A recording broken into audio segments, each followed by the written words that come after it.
Hi, I'm Weston. I love talking about the Astros, and I am here to preview the 2021 World Series. Braves versus Astros. Game 1 is tomorrow night in Minute Maid at 8:09 p.m. Eastern, 7:09 Central. It's going to be Charlie Morton versus Framber Valdez. And I've said this a few times to this point of the season. We are exactly where we need to be. All right, let's talk about offense. If the Astros want to win, you're going to have to limit the top four of their offense. Now, note, I am saying limit because I don't think you're going to be able to shut those four guys down. What you're really looking for is to limit the damage and keep it at a minimum, because the top four of their batting lineup is scary. You have Eddie Rosario, who just wrapped up an NLCS MVP, in which he batted .560. I did not misspeak. He batted .560. He OPS'd 1,647. He had one of the greatest LCSs in the history of the game. I mean, you thought Jordan was good. He had the same batting average, actually better, and slugged the cover off the ball. He was magnificent. Then you get the real downgrade, because then from there you go to Freddie Freeman, who last season won the MVP, will surely get some MVP votes this season. And, he OPS'd 1,063 in that series, which is also pretty freaking good. So not much of a, fall off there. Then you have Andres Albies, who is a solid player. He was okay through that series. He had some good moments and what have you. Then you have Austin Riley, another very good player who had a 133 WRC plus this season.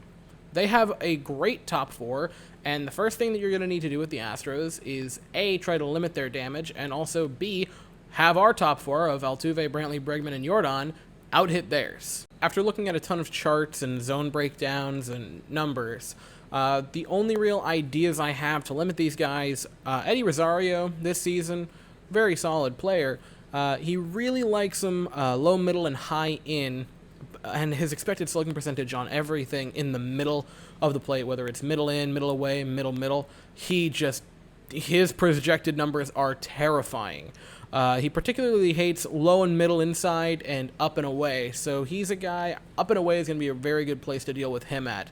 Freddie Freeman is ridiculously good. He is one of the best players in baseball, and he's had a great resurgence the past 2 years, where he sort of reminded everyone, hey, I'm still Freddie Freeman, and I still really, really hit well. The thing is with Freddie Freeman, he's also great at not hitting the ball. He's incredibly disciplined. With a lot of these guys, I'm looking for blue zones, I'm looking for lower numbers, and with Freeman, I'm just trying to find which is the least red.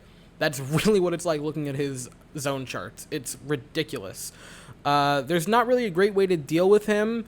Maybe high inside and maybe low and away, but that's about it. But the thing with him is, if it's not a great pitch, he's not going to swing. Like, he's just not. If it's not in the zone in a very specific area, he's going to take the pitch, and he's probably going to walk. His numbers are silly. One thing specifically that I looked at is don't give it to him at all low and inside. Because if you get in that little triangle on the inside of him, it's going to end badly. He absolutely loves to golf the ball, and not only in that area does he hit for on base, does he hit for average, he hits for power.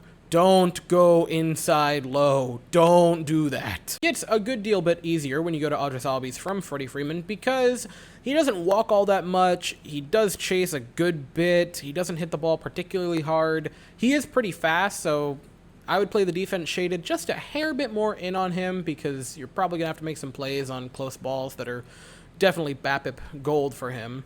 With him a lot, just nibble around the zone, maybe go high. He particularly doesn't like anything that's high in the zone, and that should be a good way to deal with him. Again, it's a very different story than Freddie Freeman. There are very clearly some weaknesses with Andres Albies, and that's not a bad thing. He's still a good hitter, but just really with him, nibble around the zone. Austin Riley's having a pretty solid year. He's got quite a few red zones. Chases a lot, strikes out a lot, so there are some weaknesses with him.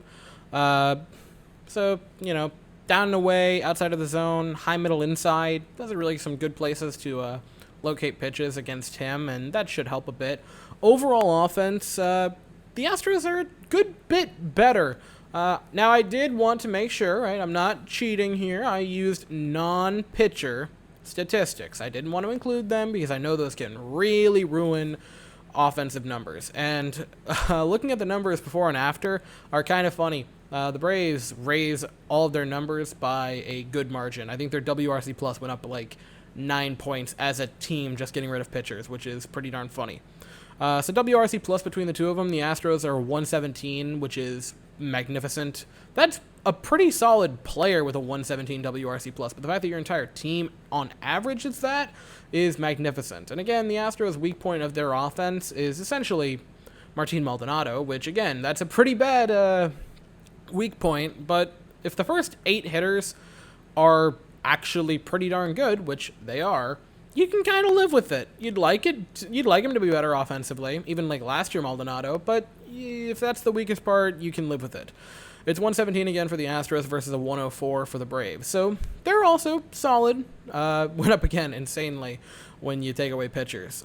On base percentage, which is another big number for me, the Astros have a 340 as a team, whereas the Braves have a 327 as a team. So again, the Astros, a good deal better. Slugging percentage is where the Braves actually take over, which was kind of shocking for me. The Astros have a 446, the Braves have a 449. So again, just a slight bit better, but a touch better. Obviously, the Astros still have a little bit of a better OPS overall because, the batting or the OBP is so much better. K rate, Astros strike out a good deal bit less than them. Braves are striking out at 22.7%. The Astros have a 19.3%. So that's a bit substantial. Walk rate, again, almost identical. 9.1 for the Astros, 9.4 for the Braves. So very close offensive numbers. And if you thought the offensive numbers were close, wait till I talk about pitching. Like, the pitching staff's overall numbers look like one friend who gave their other friend their notes for homework, and then they just said, yeah, just change them up a little bit so they don't know they're exactly the same. It is hilariously similar. The biggest difference between ERA, FIP, and expected FIP between the two teams is the ERA, which the Astros have a 3.78 and the Braves have a 3.89.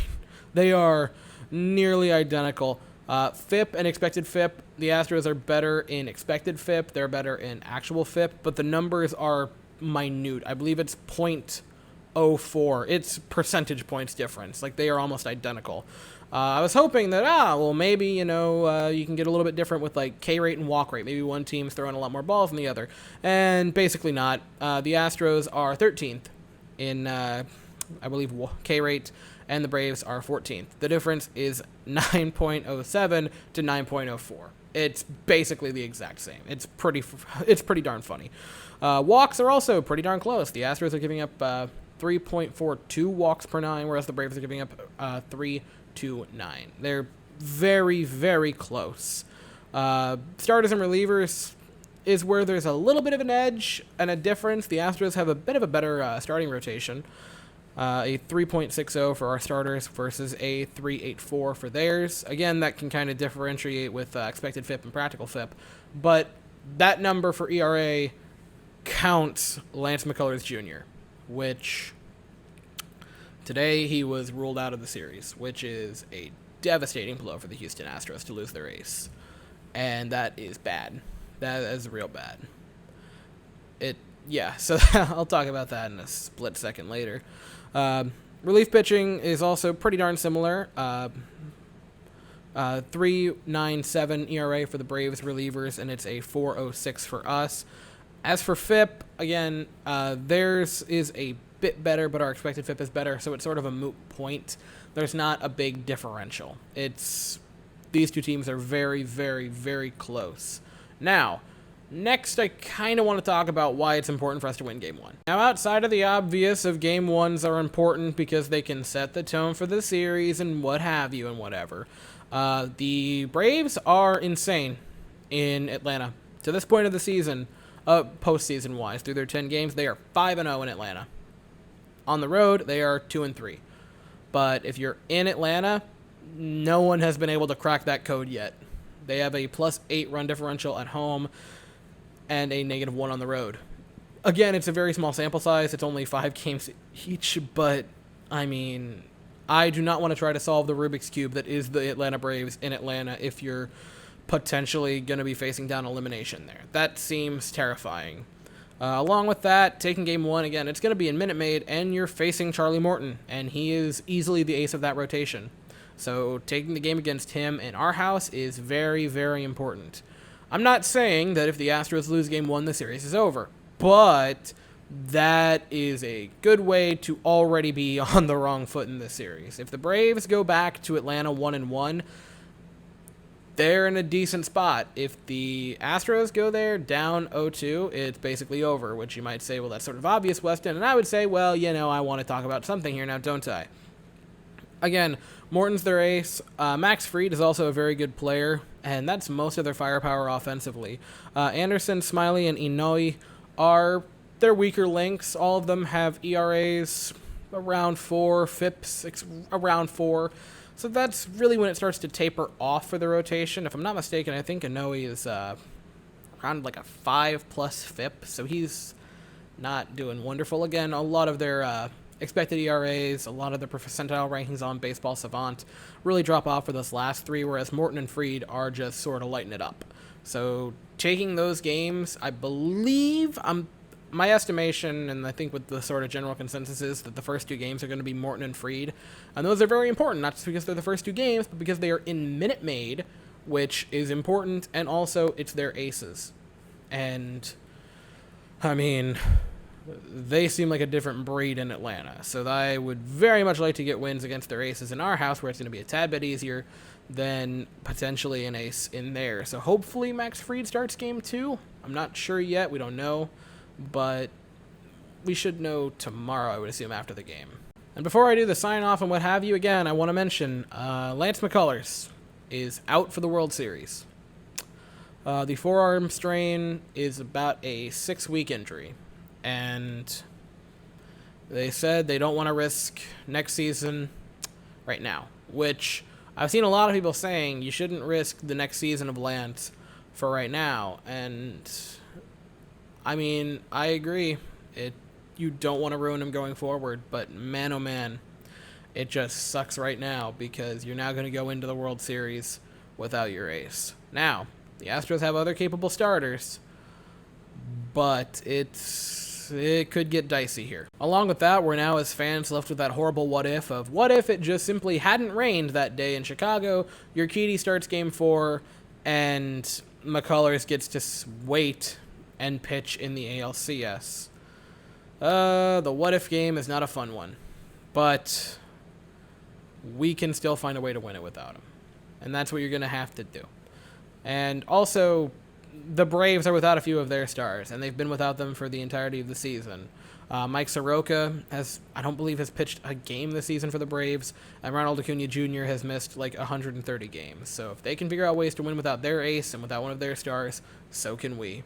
And we're going to have to because, well, World Series is tomorrow, and the Astros are in it. Oh, I'm still not over that. I still haven't fully. I've started to, but the desk still has a good bit of confetti on it from the other evening. I'm still kind of riding that high because that was just, that was so fun. Streams are going to be back tomorrow, around probably 10 tel. I'll start a stream. I might start at 15 tel because it is the World Series. Man, oh man, I'm getting antsy. I'm getting real antsy for tomorrow.